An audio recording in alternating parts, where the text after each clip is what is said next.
So if you'll just share with us your name, why you're here in St. Mary's, Georgia, next to the Kings Bay Naval Base on this day of August 6th, 2019, and where you're from. So name where you're from and why you're here. Okay.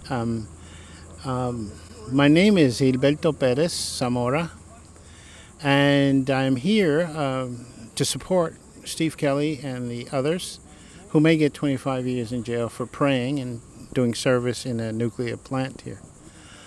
We do vigils. This monk, order from the Ponzami Hoji, which is a Japanese order at nuclear plants, nuclear weapon sites, work with Native American immigration issues, and the poor with Tacoma and the Catholic workers. So we're very close to Father Biggs, Steve Kelly, and the others who are involved in peacemaking. And I'm here from Cuba. I came here when I was young and ended up in the Bronx, and Italians and Irish.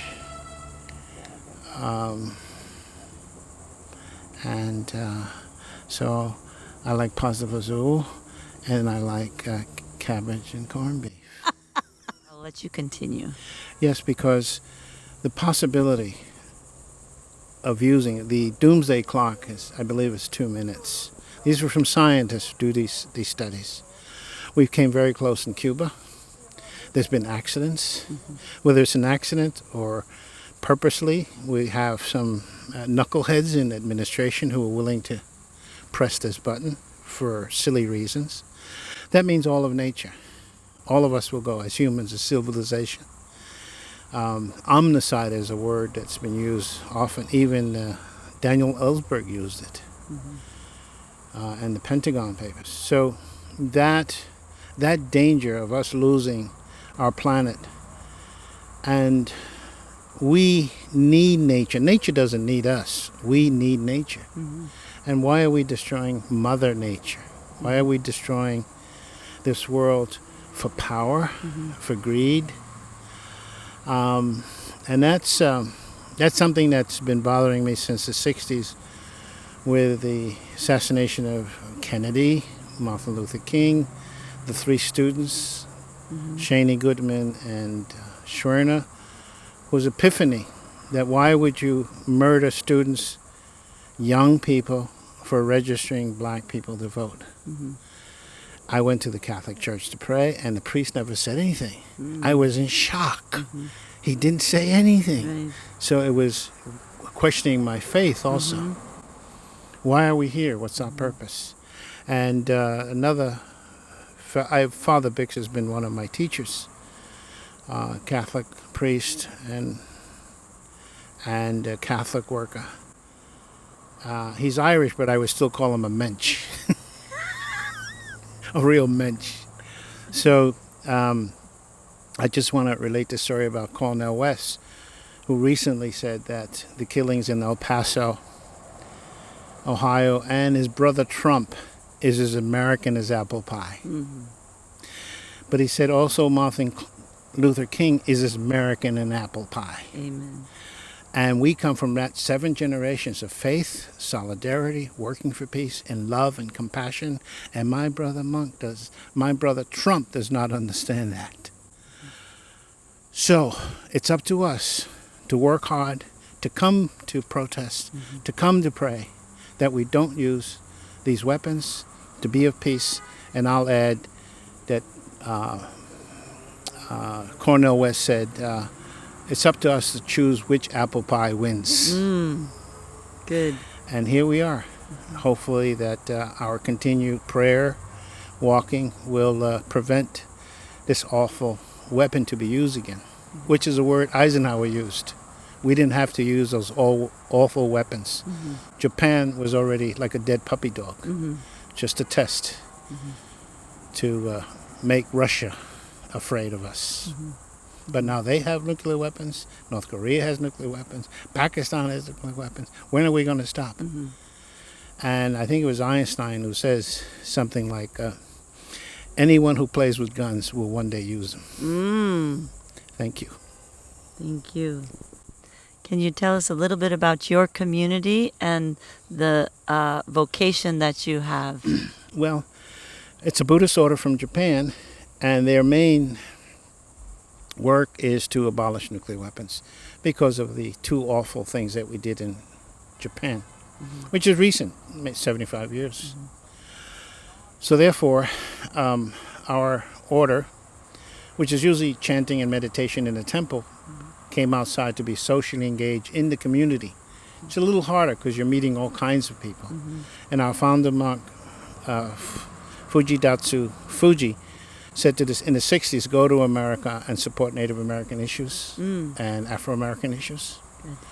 We've been here since the 60s, supporting civil rights movement, working with AIM, American Indian movement.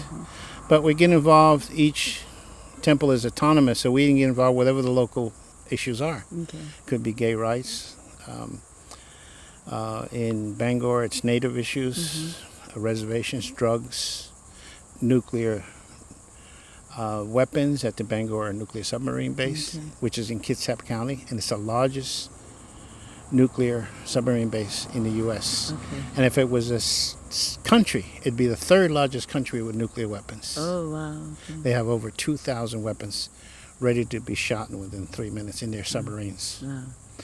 So that's why we're there, to pray that we don't use these things. And of course, our walks are with interfaith.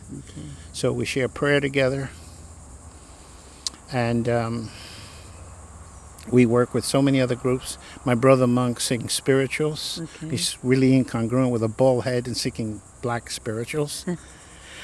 I remember Cornel West asking a lot of questions about who we are and where we're from at the ending of a walk in Washington, D.C. And he asked one of our nuns, Anju-san, Jun Anju-san, what's your name? And she said, I'm dangerous. So it's not just meditating and sitting and hoping that peace will come. You have to have action. You have to be in the fire. So in this chaos, there is order. And there is joy. Just being with so many good people here, it's a lot of joy. You don't stop laughing. Father Bix, I went to with Father Bix to Jeju Island. The U.S. is building a submarine base there. It's already built.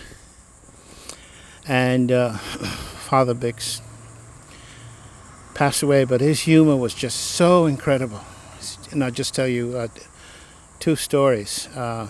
We'd wake up at 6 in the morning for prayers and bow in the Buddhist way in front of this base. And Father Bix was a little stubborn, and he wouldn't let me help him get dressed. So we get up about 4. About an hour and a half later, he comes out of the bedroom that we were sharing, and he says, I said, Father Bix, what were you doing? And he said, I was wrestling with a bear. And then he had a pacemaker, high blood pressure, all kinds of pills. I don't know, he had about 20 pills in his hand. And he says, I don't know what you guys do, but whatever you do, you can do it, please. And at 6 in the morning, I would take him in a wheelchair to go down to do our bows and prayers. So Father Bix had this real faith, I mean deep, deep faith, with joy of living on this moment, on this planet. Just amazing man.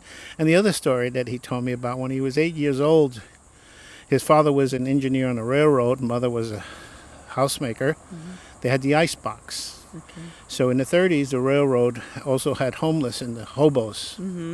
So they came on a Friday, and they wanted food. So the mother cut up what she had in the ice box with cold cuts. She gave them out. And young Bill says, Mother, you have just committed a sin. And in her smiley, wonderful way, his mother said, oh, dear Bill, don't worry. God will understand. And her son, Bill, says, Mother, that's not the problem. You don't understand. So that's one of my mentors, Bill Bix, and Steve Kelly and I and Bill have walked together. We were at a wedding together. So they're like my Irish black brothers from Ireland. So here we are, all the three musketeers. So it's fun being with good people of faith. And of course, Catholic workers starts from way back from Dorothy Day. So it's been a lot of fun. I went to Cuba several times, but last time I went to look for family and pray at Guantanamo Bay. Okay. Steve Kelly had gone the year before, but I couldn't go because it was so secret. I was with them. With Frida, okay. So they couldn't tell too many people. But I went to the Martin Luther King, Reverend Salazar in Martin Luther King Center in Havana. Okay. They organized, and they said it was too much paperwork because there was still sabotage in Cuba. Right. So I went to look for family, could not find them. This is country folks, Jibaros, Yeah. Guantanameros. Yeah. So they allowed me with some soldiers to pray in front of the Guantanamo base where we had maybe over 200 Muslims with no charges. Yeah. Who were quote-unquote terrorists. Now we're called Mexican terrorists. Anyone else who disagrees with the government. You mean on the U.S. Prison base in Guantanamo? Bay. Okay, And you know the reason it was there, to protect the Panama Canal, supposedly. So anyway, some of the Cubans there wanted me to build a pagoda to pray. But of course, it was a lot of paperwork. And there's some friends who I know who still go to Cuba for educational purposes. Studying their organic gardening, their medical service, their free dental, free health. And so they do a trip every year from the Center for Global Justice in Mexico. These are radical philosophers from the U.S., from Menlo Colony and Yale, who are, concerned with issues of Cuba. And they've been going there for the last 50 years. So they're really involved with issues of Cuba, socialism, socialized medicine, and we have social security here. So we're socialists too. So in that way of taking care of the people, which is what we should be doing here. With all the money that's here, we can definitely give medical care for all. And including jobs. We don't have to send them away. We can have jobs here. So that's why I went to Cuba. And I may go again if, we should build a peace pagoda by the base, Guantanamo. There's still maybe about 20 Muslims there who are, again, dangerous people.